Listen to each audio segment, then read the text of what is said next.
Breaking news చూస్తున్నాం. TDP Janasena అభ్యర్థుల జాబితా విడుదలతో రెండు పార్టీల్లో కూడా అసంతృప్తి జ్వాలలైతే బగ్గుమంటున్నాయి. ఇక ఈ క్రమంలోనే జగంపేట సీటు జ్యోతుల నెహ్రూకైతే ప్రకటించడం పైన జనసేన ఆశావాహి సూర్యచంద్ర తీవ్ర మనస్తాపానికైతే గురయ్యారు. అంతేకాదు సంచలన నిర్ణయం కూడా తీసుకున్నారు.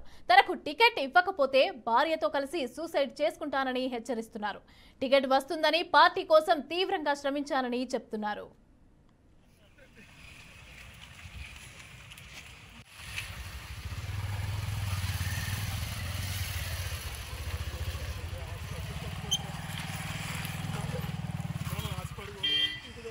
వెళ్ళాలి, వ్యవస్థ మార్పు కోసం వెళ్ళాలనే ఆలోచన రావడం తప్పు.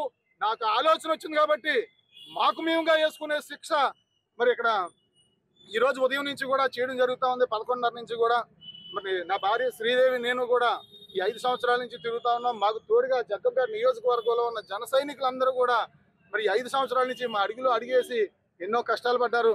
వాళ్ళందరూ కూడా ఈ సందర్భంగా కృతజ్ఞతలు తెలియజేస్తూ మాకు అత్యంత ఇష్టమైన అక్కడ అచ్యుతాపురంలో ఉన్నటువంటి దుర్గమ్మ తల్లి శ్రీదేవికి ఎంతో ఇష్టం.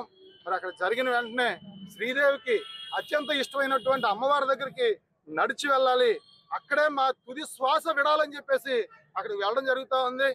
మా యొక్క మరణం ద్వారా తప్పనిసరిగా రాబోయే రోజుల్లో మా మరణం సుమారు 100 సంవత్సరాలు గుర్తుండాలి. సామాన్యుడు ఒక రబ్బర్ చెప్పులు వేసుకునేవాడు అసెంబ్లీలోకి వెళ్ళడం అనేది పొరపాటు అని మాలా ఎవరు కూడా తెగించి సమయాన్ని వృధా చేయకూడదు, డబ్బు వృధా చేయకూడదు, పిల్లల్ని అనాథం చేయకూడదు అని చెప్పేసి సందర్భంగా నేను తెలియజేస్తూ అక్కడే మేము అచ్యుతాపురం మాకు ఇష్టమైన అక్కడ మర్రి చెట్టు ఉంది, ఆ మర్రి చెట్టు కిందే తుది శ్వాస వదలాలని చెప్పేసి సందర్భంగా తెలియజేస్తూ ఈ 5 సంవత్సరాల నుంచి మాకు అన్నం పెట్టి ఆదరించినటువంటి ప్రతి ఒక్కరికి కూడా హృదయపూర్వక కృతజ్ఞతలు ఈ పోరాటం కానీ ఈ పాదయాత్ర కానీ ఎవరు సానుభూతి కోసం చేయట్లేదు. ఎందుకంటే ఇండిపెండెంట్ గా పోటీ చేయడం కోసం సానుభూతి కోసం చేస్తాడేమో అని చెప్పి కొంచెం తప్పుడుగా అనుకోవచ్చు.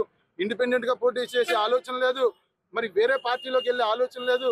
నేను జనసేన పార్టీలో ఉన్నాను. నా తుది